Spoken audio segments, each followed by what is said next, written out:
Hmm.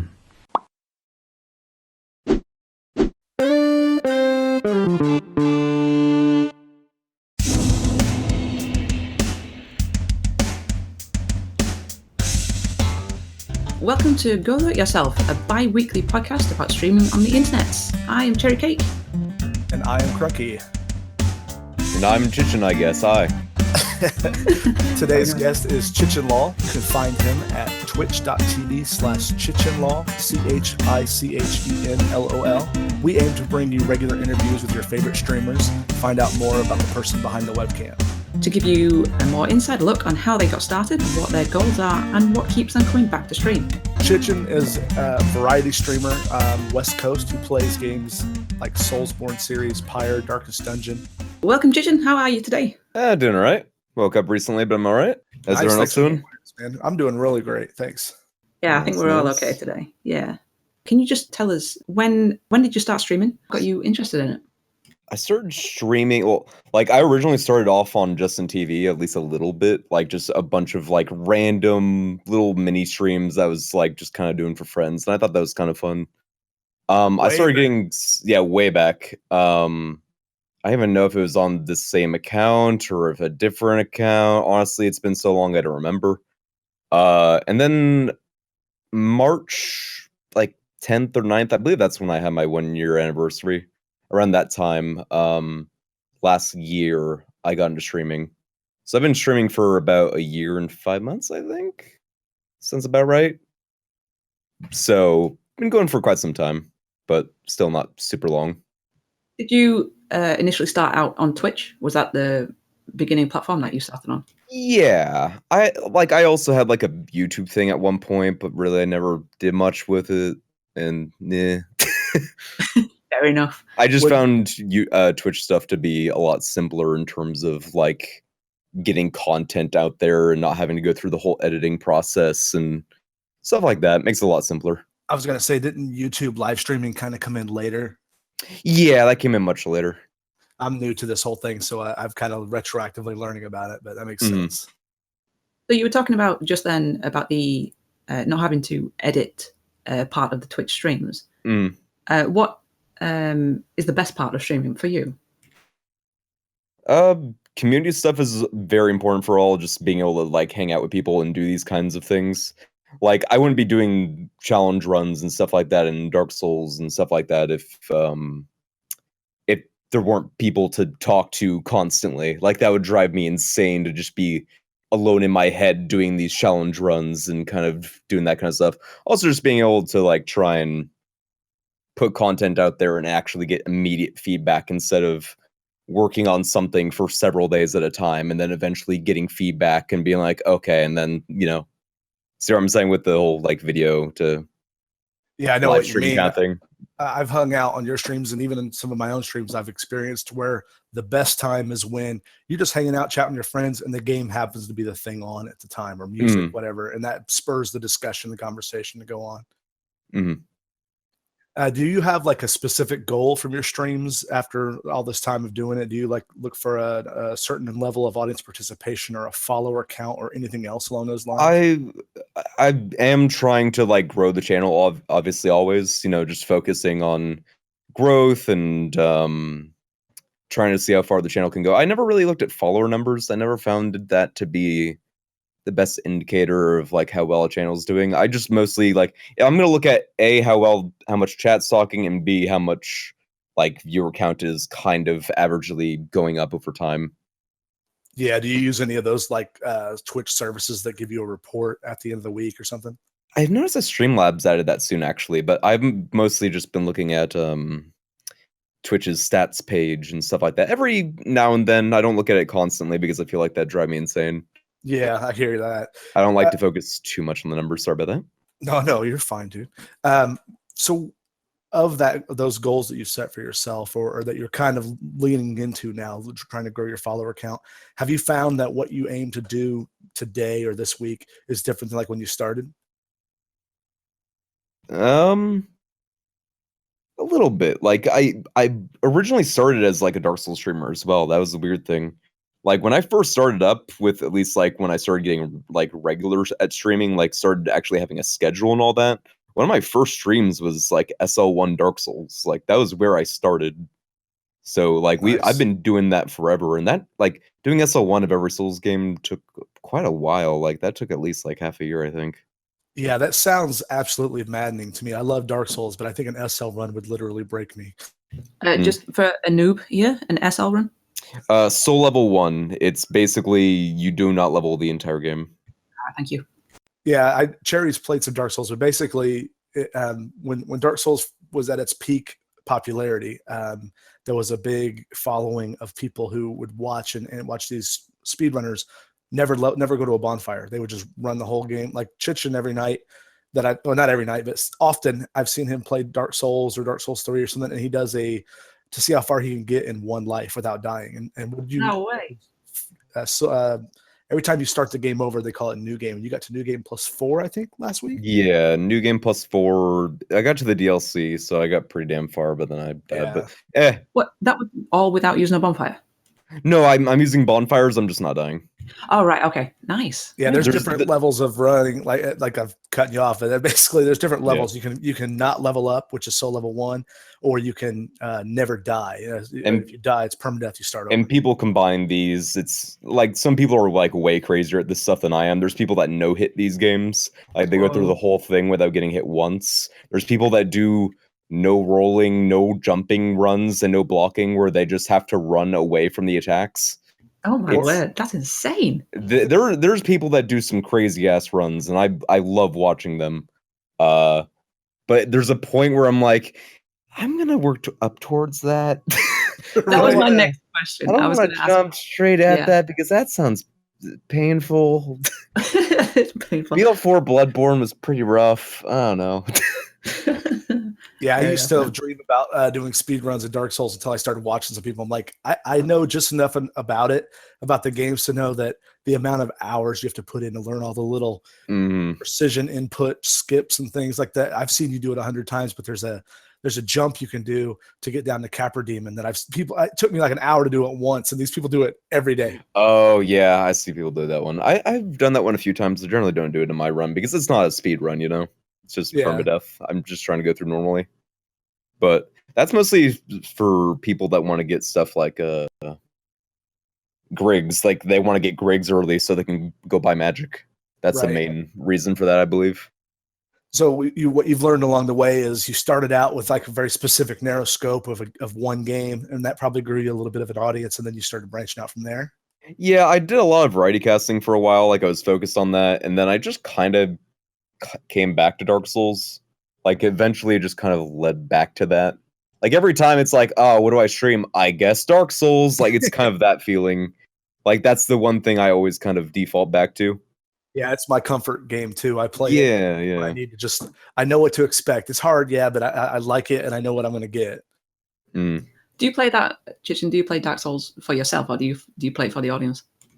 A little bit of column A, a little bit of column B. I'm enjoying like getting better at it. Like because I remember several months ago I was pretty garbage at that game. Like I honestly did not think I was very good at it, and I've gotten a lot better because like I could not permadeath like several months ago, and now I'm at +4.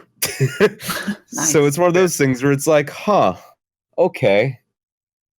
Just lots of practice. So that's got me a lot better at it. Same with like doing SL1 and BL4 and all that fun stuff and all the other Soulsborne games. But I also do it to like try and entertain the audience and, you know, do stuff like that. Try and see what new challenges I can do.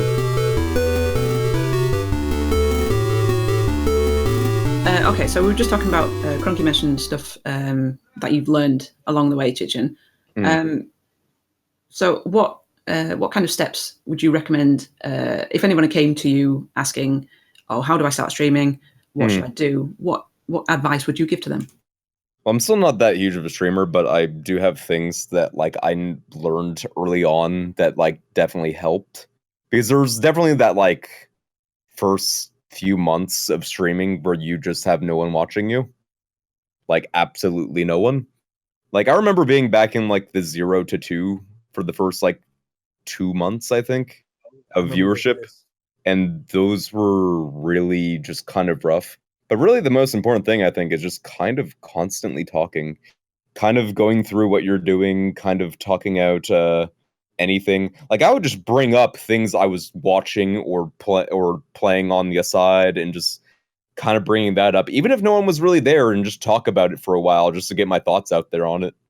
Because it's like you never know when someone's going to come in, and if they just see you just sat silence playing a game, I know at least I wouldn't want to see that. Yeah, exactly. A lot of people think that they're like, if chat's dead, that's like it. Like, oh, chat's dead, I'm gonna just be quiet the entire time now unless someone chats up, and it's like, no, that's not how that works. Yeah, you got to really spur the conversation on your end.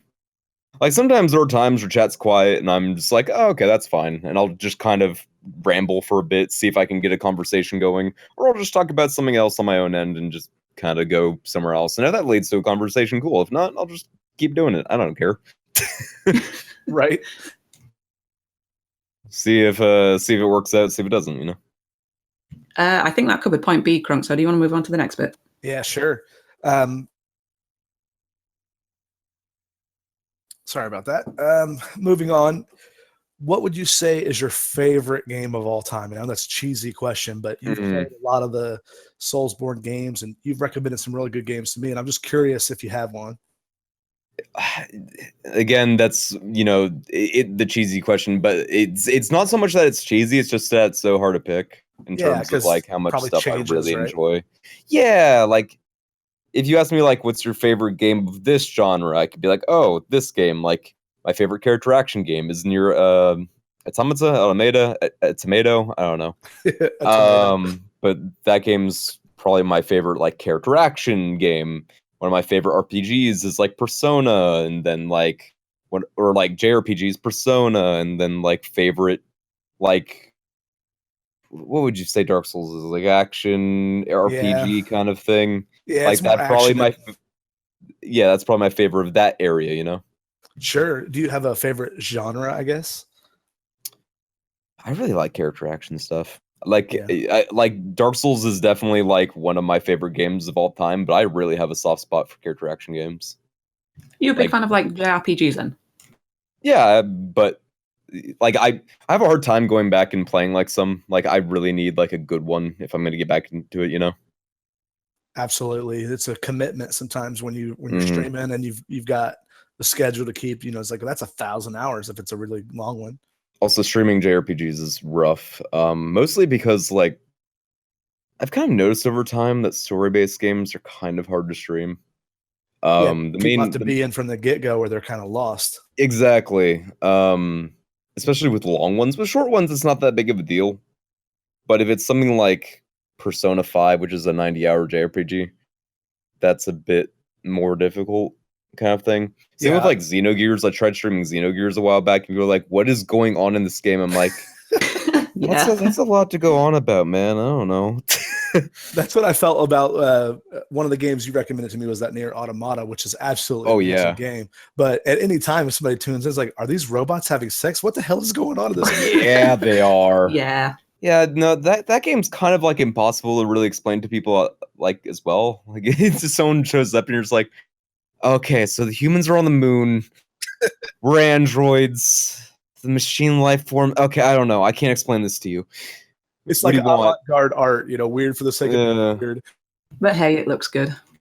So I love that story of that game, but still, it is. I'm in that position where I don't want to finish it because I don't want to finish the story. I want it to just be out there forever. So I know the answer to this question because we've talked about it on your stream before. But for the audience, do you ever game while you're not on a stream? Yes. I do a lot of like multiplayer games when I'm off stream. Like I play Overwatch, PUBG, Final Fantasy 14, stuff like that off stream. Occasionally I'll play a single player game off stream, but that's mostly if it's just like I know this is a bad stream game. Like there are games that are just bad stream games. Like I was kind of talking before with like some story games, and like just certain things just do not work out well for like streaming format, in my opinion. Is that because your attention's divided between the people you're playing with and your stream, and you can't give you the one full attention? A little bit of that for like multiplayer stuff. That's probably one of the bigger reasons, I think.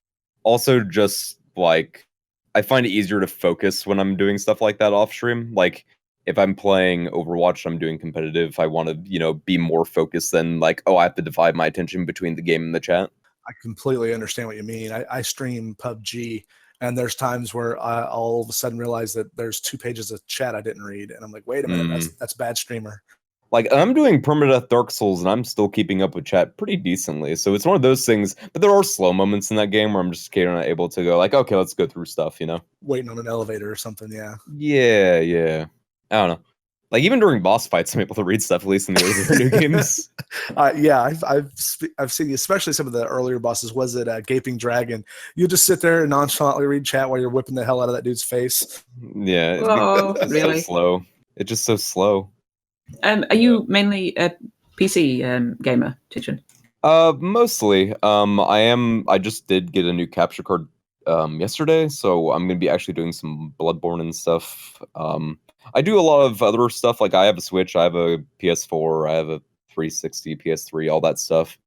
Is there any one thing that you prefer?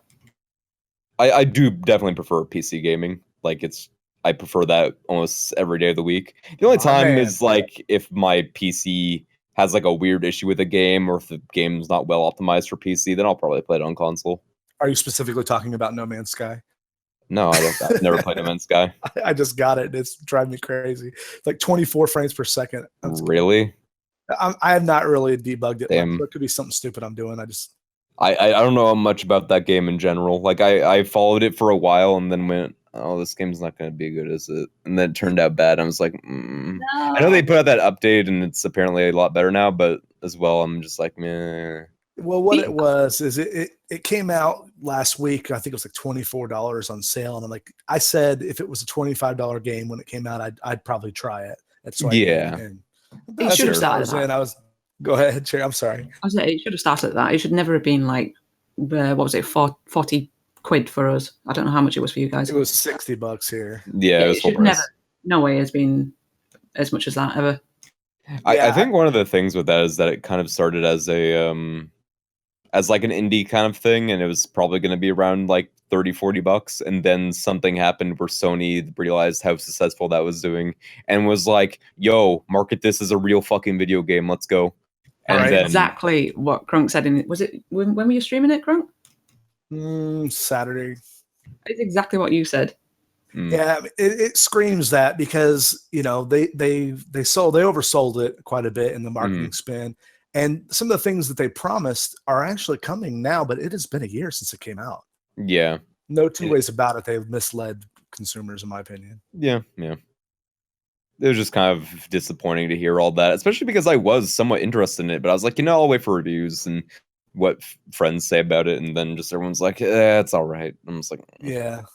I could tell you, if you're a PC player, use your controller on it, because it's made for a controller. If you try to use a keyboard mouse, you blow your brains out. It's annoying. But moving on, I could talk shit about No Man's Sky all day. No, please don't. Don't. I like that game.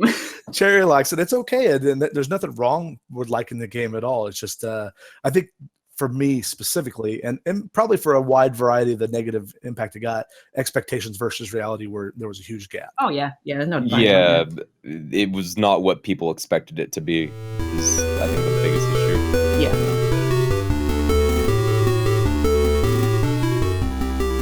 So way back a year and a half ago, before you started streaming, did you have streamers that you looked up to, that you followed, that inspired you?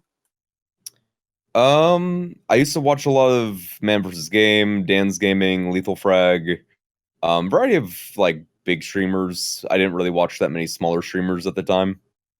Right. I was also just watching a variety of other streamers that were doing like Dark Souls challenge runs and stuff like that. I was like, I could do stuff like that, maybe. I don't know. Like the speedrun types, or just the different guy? Because I noticed you don't actually do speed, you do more of the challenge stuff. Yeah. Watching a variety of Dark Souls casters like Lutovsky, Cherno, just a bunch of people, like just Lobos, of course. Yeah. Watching all those streamers just do all these crazy runs. I'm like, I could do something similar, maybe. Let's see how this goes if I just keep spending time with it. Well, given that... Oh, go ahead. I'm sorry. Sorry. Like I've recently noticed from like back before I started streaming, I probably had like 100 to maybe 200 max hours in Dark Souls 1, and now I probably have somewhere near 900 to 1,000. And Wow. a lot of those hours have been over the recent like last 3 months. Yeah, because you're streaming a good 5-6 hours a night that I've seen. Yeah, with Dark Souls especially, and it's like it's definitely gone up a lot with Dark Souls recently. Like it was not this much so far back, especially because I was like so split doing like all the SO1 challenges. I was playing like every Souls game, you know. That's got to be hell on your muscle memory too, because they're slightly different. Yeah, that's why I'm a little bit worried to play a little bit of Bloodborne soon and then go back to Dark Souls, but I'm sure I'll be fine. We'll be okay. You'll play Bloodborne, and you'll go back to Dark Souls, and you'll want to two-hand everything and not. And I'll be like, shoot. where the hell's my healing mechanic? What the fuck? Right. So, are there specific game designers or development houses that you like FromSoft or maybe Square Enix that you prefer and you trust explicitly? You're usually yeah, FromSoft, Platinum Games, some developers out there I really like are like Yoko Taro and who like made Nier and all that, and like Platinum Games is really high up there because they make a lot of really great character action games. Just and like the guys that wear weird masks, right? Yeah, basically. You gotta have a weird moon on head. That's for another story. So the Yoko Taro is the guy who developed the lead developer on Nier, and he wears the mask from that series of games in public all the time. Has he ever shown his face? Yeah, there's video of it. You can go find it if you look hard enough. But like every video of him is him wearing that mask, rolling around on the floor, screaming "Shit, Square Enix." Yeah. So if you ever need a clue as to why Nier is so completely batshit crazy, say the apple doesn't fall too far from the tree. And it still feels like they're holding him back whenever he tries to do anything. Yeah, they're like, we're gonna let you be a little nuts, but hey, come on. Because like if you've ever seen the story of the original Drakengard and you just look at him, you're like, oh That's man. Why. Yeah, you recommended a bunch of videos to me before I bought. Yeah, I watched. Verklemps. Yeah, Verklemps, and I went down this huge rabbit hole and watched like 4 hours of them before I bought Nier, and I was like, by the end, I'm like, oh, I'm buying this game. I don't care if it is $60. The first video of the Drakengard stuff is kind of insane. Like by the end, you're just like, what is this video game? And the fact that Nier is based off of a joke ending is the best. Like it's a really difficult joke ending, but it's the real ending, I guess. So they're for people who don't know, the guys who made Nier, what's his name again, Chich? Yoko Taro. Yoko Taro has a penchant for making these crazy multiple endings. Nier Automata has 126, I think. And it's every letter of the alphabet, A through C.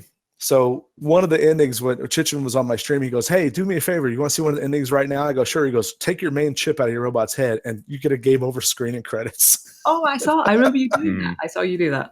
That was awesome. Yeah, there's a lot of great stuff like that in those games. But like that wasn't exactly how you got the joke ending in like the Drakengard games. It was like an actual like play through the game, get the thing kind of thing, like an actual ending. Oh wow! But it was like the hardest ending as well. Like you had to do like bullet hell stuff at the end. It was crazy. I never personally did it, but just watching someone do it, I was like, oh wow, that's dumb. So just to bring it back around to streaming and Twitch, Chichen, have you got any long-term goals that you want to achieve, like whether it be like a follow account or a partnership maybe? Yeah, I'm still aiming for partnership. The affiliate thing's been nice, but I'm still aiming for the partnership, get more emote slots, put out more content, upgrade the stream some more through, that kind of stuff. Just put a lot of work into it. Do you have a time frame of when you think you will achieve it? Not really. It's one of those things where everything's kind of constantly in flux, and it's hard to like determine exactly when that kind of thing is going to happen. Well, like, especially when your cheese gets moved. They with the affiliate program, that goal got a little harder to achieve. I think it's about 70 viewers now, isn't it? I've heard something like anywhere from 80 to 100 viewers constantly, but I'm not 100% sure. I think it's different per what game you're playing. Like, I think if you can bring in a good-sized community to a certain game, I think they also look at that. I think they look at the type of content you create as well. Like I don't think it's 100% viewer count. Yeah, there's From definitely everything a I've read. committee of people, from what I've seen and heard, and this is all conjecture and hearsay. They have like a committee of partners that do exactly like you say, Chichen. They want to grow laterally too, so it's not all about the numbers. You also, if you provide something a little bit different, and special that enough people view as unique, they'll let you in even if you're not quite at the metrics they're looking for. Yeah. They'll let you in if like you have a very like interesting cast, or if you do something different like a challenge thing or speed running, like stuff like that. I think that does help a lot for like getting yourself partnered probably. So I don't know. I never aimed for that kind of thing. Like I just kind of did challenge runs because I thought that'd be the most entertaining thing to kind of start with, Absolutely. So, on your way there, what benefits have you found from streaming? I mean, has there been anything that you found in your real life? I don't know if you have a regular job on top of that, or that you find you didn't expect to impact your real life in a positive way. I mostly work from home and do some like side stuff for my family's business and all that. So I don't really go out and do much for that. But I have noticed that it has helped me with like conversations and speaking in public and stuff like that. I'm honestly a bit more shy in person than I am in like streaming and stuff like that.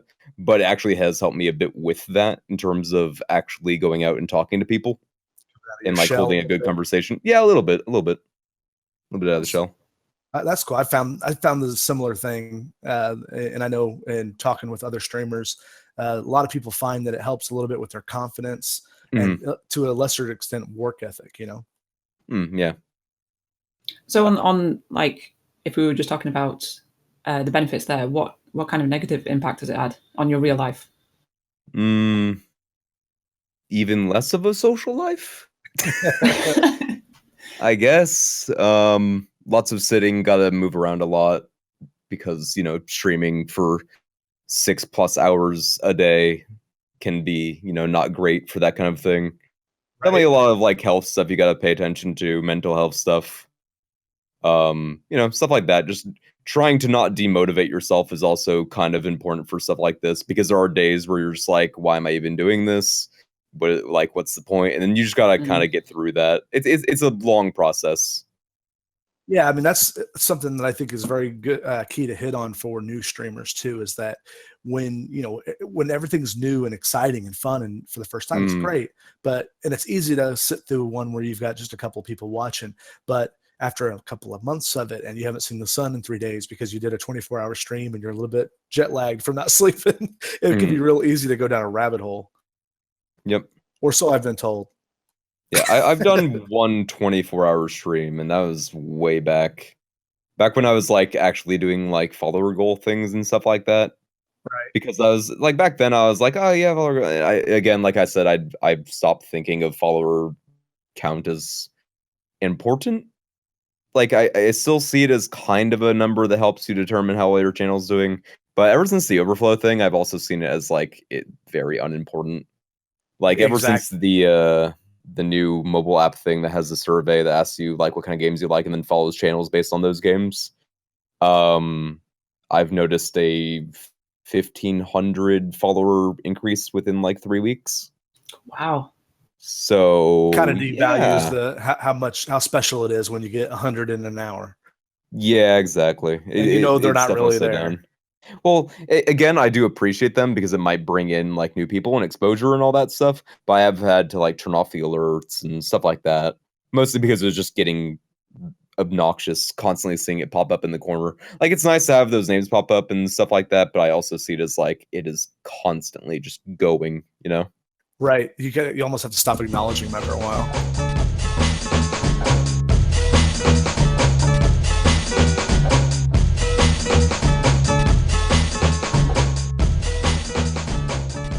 You really are fond of chatting with me, aren't you?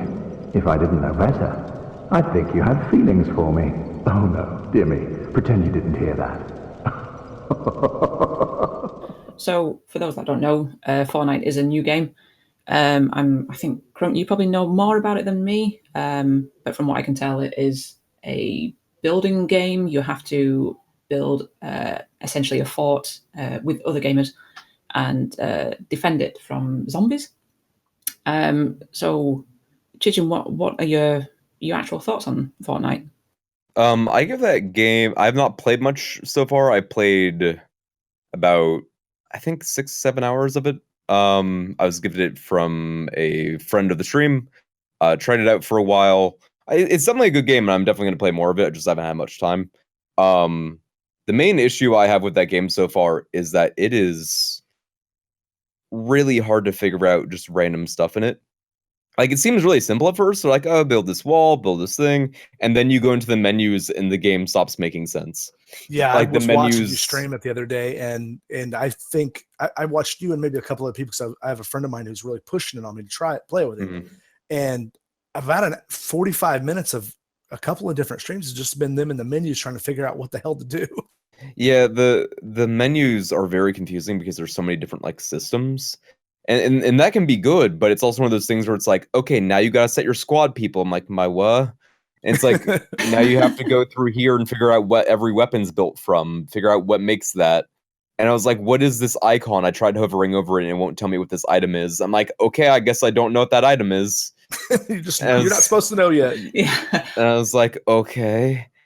And is it in early access, or is it actually like full release? It's early access. I believe it's going to be free to play at some point. Like, I've heard that. Yeah, I believe it's starting as like a founder thing where like you get it now and it's like the founder edition, and then after a while, like in a year or two, it's going to be the full release. And that game's been in development forever. Like, I remember hearing about this years ago, like 6 years ago or something. No, 6. Oh wow, I didn't know that. I heard about it 2 years ago. I'm double checking this. Fortnite original trailer. I'm looking this up. That's cool. Yeah, I read about it 2 years ago. Yeah, that looks interesting. December 8, 2011. Wow. Nice. That's awesome. I believe it was originally being made for Unreal Engine 3, and then they moved it over to 4. I think. Is that why they've fallen down then?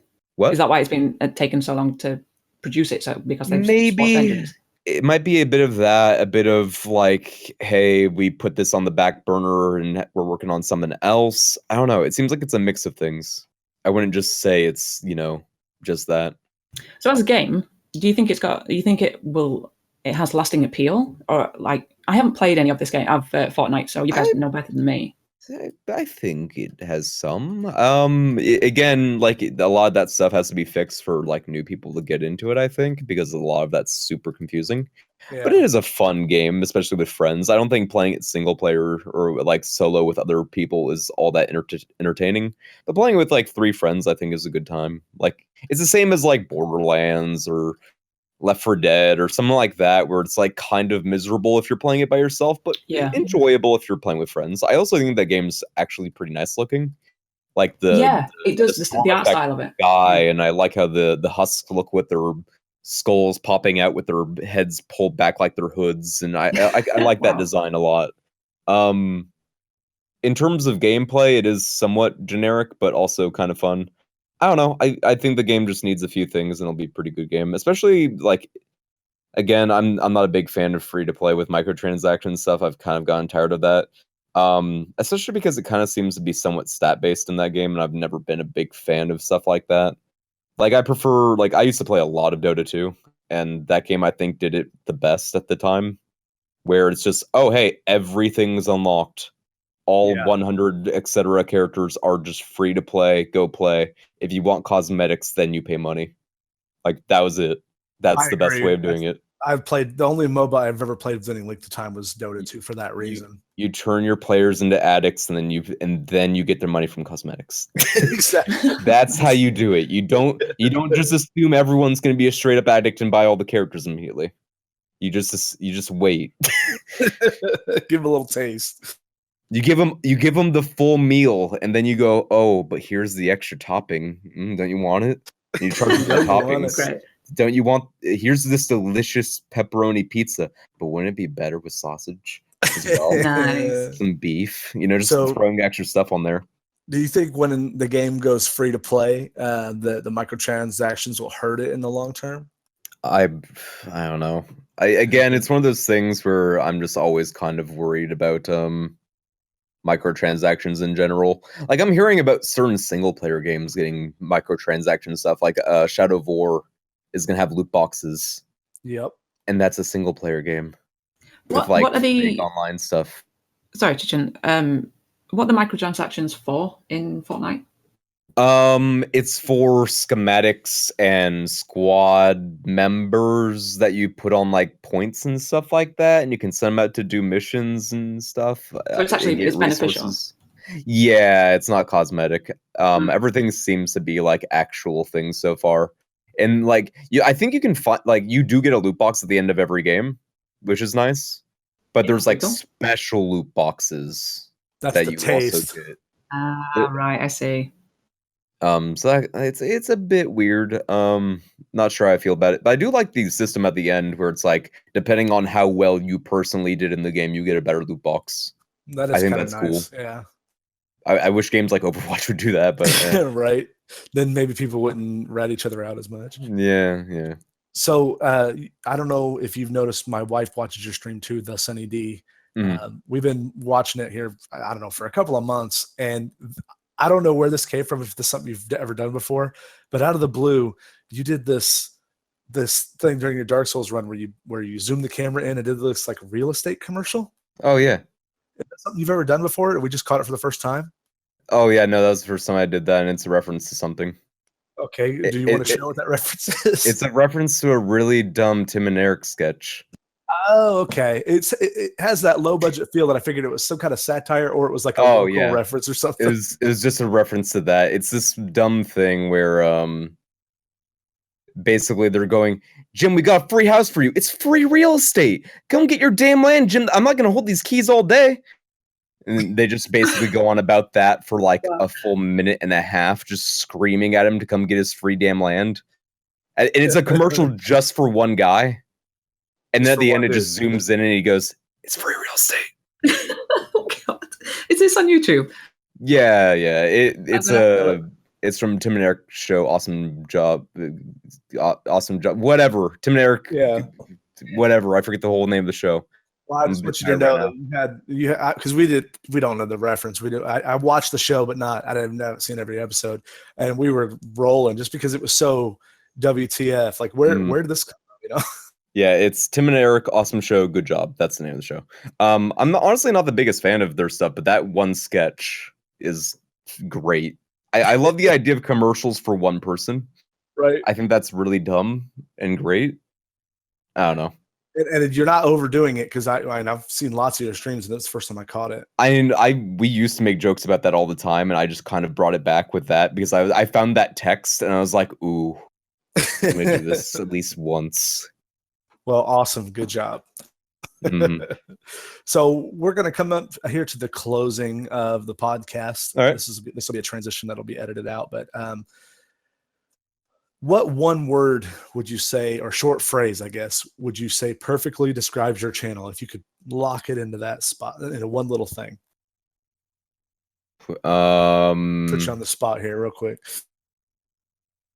High quality trash. I don't know. low quality, decent average. I don't know. I'm not good at coming up with description. Suffering. Suffering for your amusement, right? Grind souls.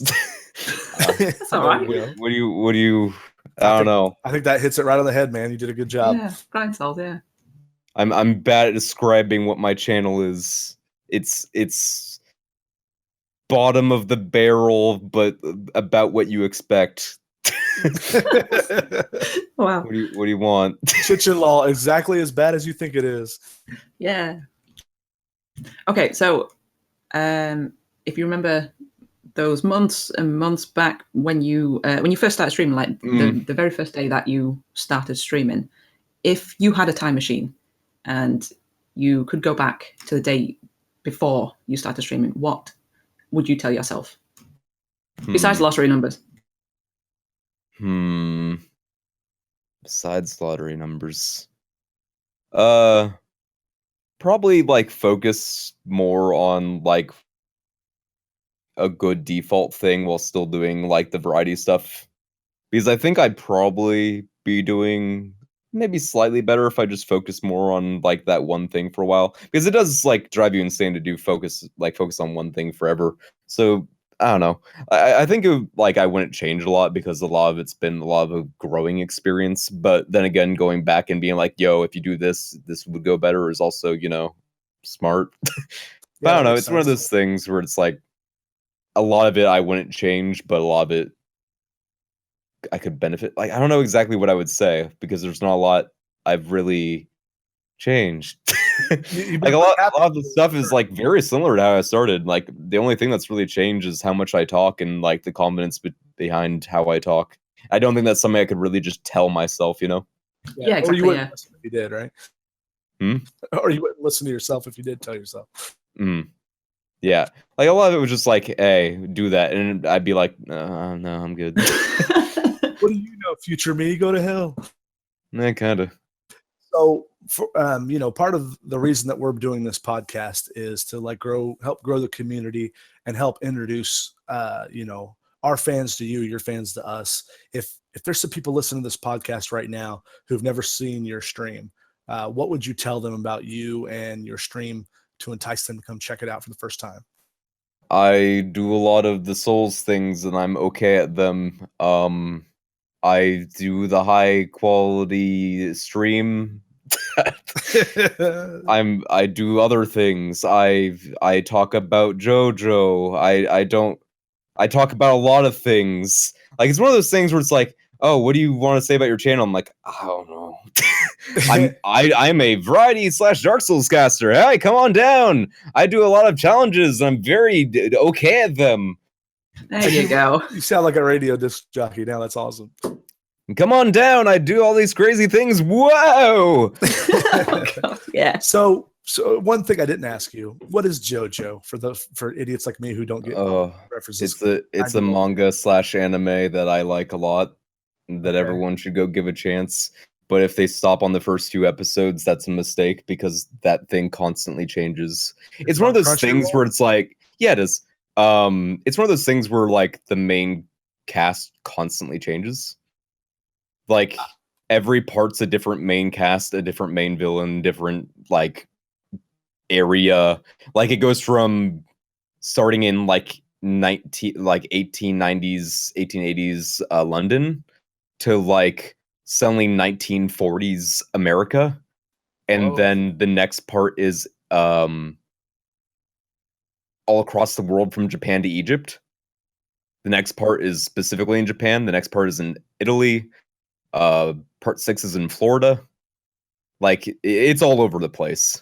And it keeps going further and further over time. And I really enjoy it. It's a wacky but also like somewhat serious show. Like it's one of those things where it's like, oh, that's goofy. Oh, that's horrific. Okay. This is serious now. Oh, okay. The way you're describing it reminds me a bit of Nier Automata.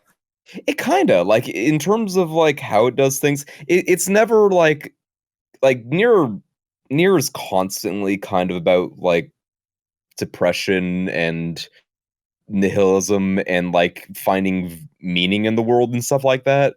Yeah. And like some of the ideas of Nier are things like your friend, like you come back when you die in that game, like everyone does because you're an android and they just store your memories. There's a point where a certain character doesn't have enough time to store all of their memories back.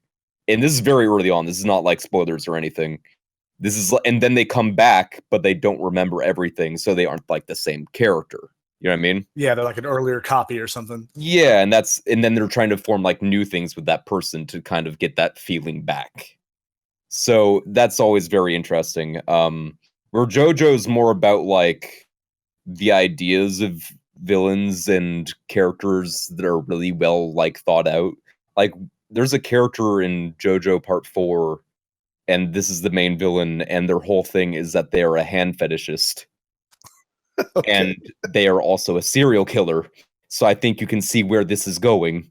Yeah, but their whole thing is that like every other villain in JoJo is so over the top and they want to rule the world and they want to do these crazy ass things, right? Where this guy just like, no, I just want to live a quiet life. I just want to cut off people's hands and live a quiet life. And it's like, oh, wow. He doesn't care about anything other than himself. He just wants that. You know what I mean?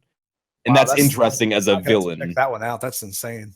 Because it's not like, oh, I'm evil for the sake of being evil, or oh, I have this reason or a good reason. Like, I'm not he's not an anti-hero. He's not a super villain. He's just a serial killer. That doesn't JoJo. JoJo's JoJo Bizarre Adventure. How did you come across this? From the Super Best Friends Play channel. They're actually, if there's someone who has inspired me, it's been that channel a lot. Okay. They're a YouTube, and also they've done recently they've gone more into Twitch. They each have their own channels because it's a group of people. And they got me into a lot of stuff. They got me into Dark Souls. They got me into Demon Souls. They got me into a lot of stuff. Holy cow. They got me into Nier. Like, they have, like, that's where I learned a lot of this stuff from. Gurren Lagann, Monster. Like, if they've recommended something, like, I've generally gone, yeah, let's check this out, because they've proven me right so far. They're about 1,000, right? Yeah. Like, every time it's like, oh, you guys have good taste. All right. Our tastes are lining up. Let's go check this stuff out. So, well, speaking of you, what inspired you, what got you started? Where does the name Chichenlol come from? Mostly just a joke, because I had a friend back. When was this? I think it was like early high school, who didn't know how to spell chicken. Oh no! Oh. And I thought that was kind of funny, because I was letting them try out World of Warcraft, and they ended up naming a character similar to like Chichen. Like, they just wrote Chichen. I'm like, what? And they're like, yeah, chicken. And I was like, oh. And I honestly just thought that was really funny. I was like, yeah, okay. And I just kind of did that as like a joke for it. I don't know. I thought it was funny. No, that was funny. It's a good one. Not really much of a story or anything, but sometimes the best and the funnest jokes are the inside jokes amongst you and your friends. It's how a lot of stuff gets started. I don't even talk to that person anymore, but still, I think it's funny. You should just email that person out of the blue. By the way, I don't know their email. It's been so long. Yeah, World of Warcraft friends. Sometimes they're hard to keep a hold of. No, this is an actual friend in real life. Oh, okay. This was a person I knew that I was letting like try out the game. You know what I mean? And they just named that character that. So. Well, I think we've about run out of time. We've actually gone a little bit over, but that's great. I appreciate you being here. Thank you, Chichen, for joining us, and thank you to the people out there listening. Chichen, are you on Twitter, or is there, other than coming to your channel on Twitch, is there a way to chat with you? At Chichenlol on Twitter. I also have a Discord if people want to join that, which you can probably find on my channel or on my Twitter. I have a YouTube that I don't use. So be sure to check that out, right? You go check that out for sure, for the inevitable maybe video that might eventually happen. Maybe, I don't know. It's gonna be great. You've been working on it so long, right? Yeah, man. I don't know. I'm like, again, the whole editing thing. Like, I have one video on that channel, and it's me killing Frida SL1 in DS3. And like, that was like the one time where I went, wow, this took way too long to edit. And then I just stopped. And I was like, I don't know. The main also reason I don't like doing that is because, like, if I did upload like my Twitch stuff, I do listen to a lot of music, and some of that might have issues with YouTube, and yeah, they'll block it out. But even Twitch does that now.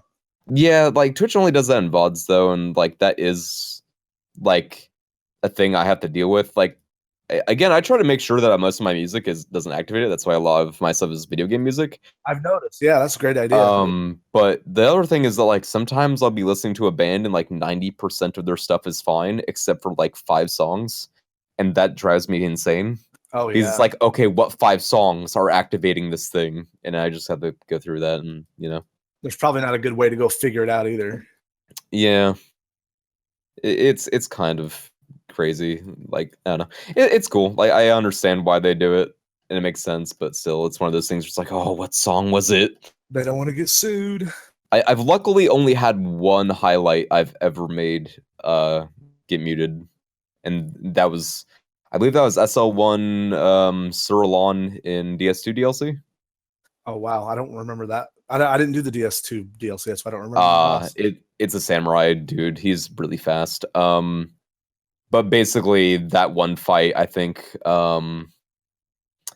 it was either Highway to Hell or something turned on, like came on, and that got it muted. Highway Star, Highway Star, nailed it, got it. I was thinking Highway. I'm like, wait, shit. There's like 400 songs that say Highway in them. Yeah.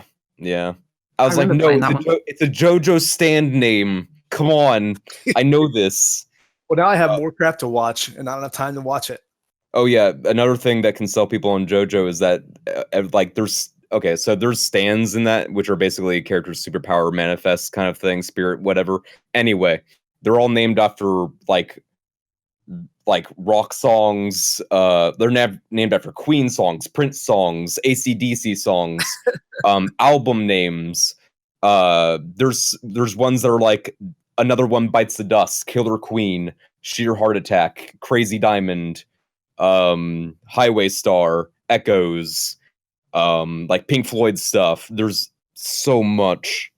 It's kind of crazy. David Bowie stuff. How many seasons are they up to now?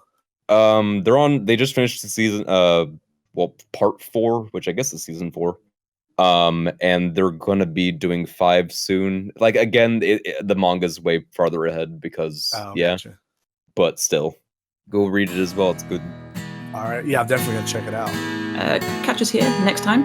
Follow us on Twitch. You can find myself at Cherry Cake TV and Crunky at Crunky with 2 N's. Follow us on Twitter. We also have at GLY Podcast for this particular podcast. Sub, rate, like our podcast as well if you would be so kind.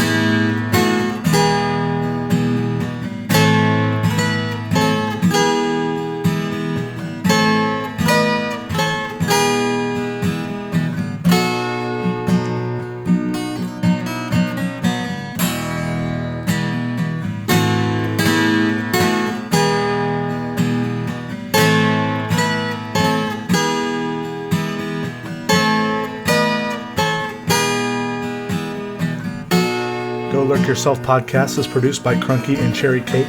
Editing for this episode was done by Crunky. Music for this episode was produced by Crunky as well. Thanks for listening. Catch you next time.